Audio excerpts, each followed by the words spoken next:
لیلا کا نام مجنو کو تسکین دیتا ہے تو کیا امتی کو حضور کا نام تسکین نہیں دیتا؟ اور میں تو کہا کرتا ہوں میں خانہ سہارا دیتا ہے نہ جام سہارا دیتا ہے، ہم کو تو مدینے والے کا ایک نام سہارا دیتا ہے۔ ٹھنڈ پڑ جاتی ہے سینے میں، روح تک تراوت اترتی ہے جب ان کا ذکر ہوتا ہے اور ان کی بات ہوتی ہے۔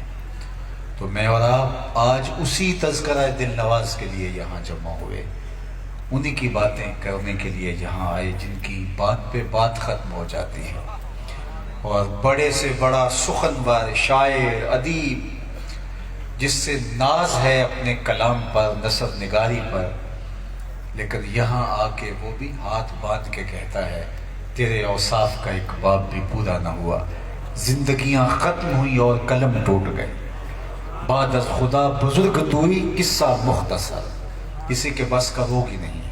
لیکن اس کے باوجود یہ سعادتیں سمیٹنا ہر ایک کی آرزو ہے، تمنا ہے، تو وہ اپنی خواہش، اپنی تمنا کی تکمیل کے لیے ذکر کی مجلس برپا کر کے عقیدتوں کے چراغ روشن کرتا ہے۔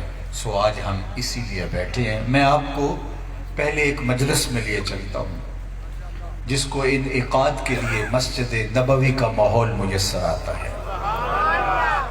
صحابہ بیٹھے ہیں اور ایک مجلس برپا ہے۔ حجرہ انور سے حضور نکلے اور صحابہ کی مجلس میں جا موجود ہوئے اور فرمایا ما اجلسکم، صحابہ کیوں بیٹھے ہوئے ہو، جلسہ کاہے کا ہے، مقصد جلوس کیا ہے، کس چیز نے تمہیں بٹھا رکھا ہے؟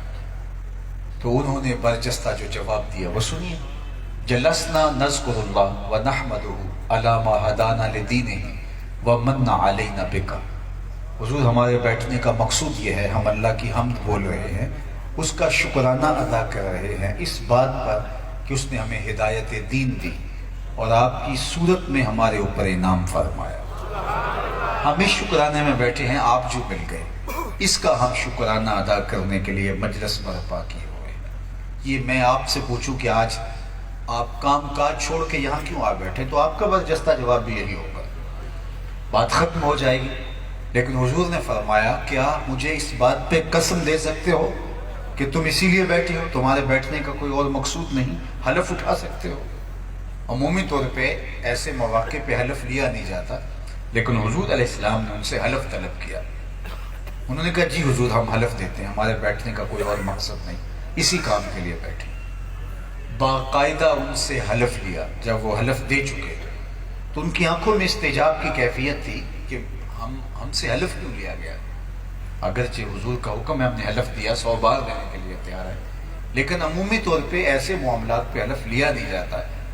تو حضور نے ان کی آنکھوں میں حیرت کی پھیلتی ہوئی سرخیاں دیکھی تو فرمایا صحابہ تم سے ابھی جو میں نے حلف لیا ہے یہ کسی تہمت کی بنیاد پر نہیں لیا، تمہارے قول کی صداقت پر مجھے کوئی شک نہیں گزرا تھا کہ میں نے حلف سے تصدیق چاہی ہو، بلکہ ماجرا کچھ اور تھا، اور وہ یہ کہ تم یہاں بیٹھ کے حضور کے میرے ذکر کی مجلس اور اللہ کے شکرانے کی مجلس برپا کیے ہوئے تھے، اور میں حجرے میں بیٹھا تھا۔ اتانی جبریل علیہ السلام، میرے پاس جبریل امین حاضر خدمت ہوئے، فاخبرنی ان اللہ یباہی بکم الملائکہ، انہوں نے مجھے کہا محبوب آپ یہاں بیٹھے ہیں، ذرا باہر تو نکل کے دیکھیے، صحابہ کے اس عمل پر اللہ فرشتوں میں ناز کر رہا ہے۔ وہ عمل کون سا تھا جس پہ رب ہو کے ناز کر رہا ہے؟ وہ صحابہ مل بیٹھ کر حضور کے آنے پر اللہ کا شکرانہ ادا کر رہے تھے۔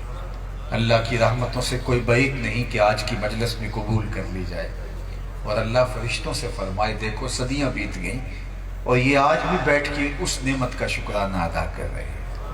باقی جہاں تک حضور کی صورت میں عطا کردہ انعام کے شکرانے کی بات ہے، ایک شب کی محفل میلاد کیا ساری زندگی ان کے نام پہ لگا دیں، حق کے شکر پھر بھی ادا نہ ہو۔ ہمارے بدن پہ اتنے بال نہیں ہیں جتنے رسول اللہ کے احسانات ہیں، ہمارا بال قرض رسالت میں جکڑا ہوا ہے۔ جتنے احسان، میں کہتا ہوں خدا شناسی تو بہت بڑی بات ہے، ہم خود شناس بھی نہ ہوتے اگر وہ نہ آتے، ہمیں خودی کا تعقل بھی نہ ملتا، اپنے آپ سے ملاقات بھی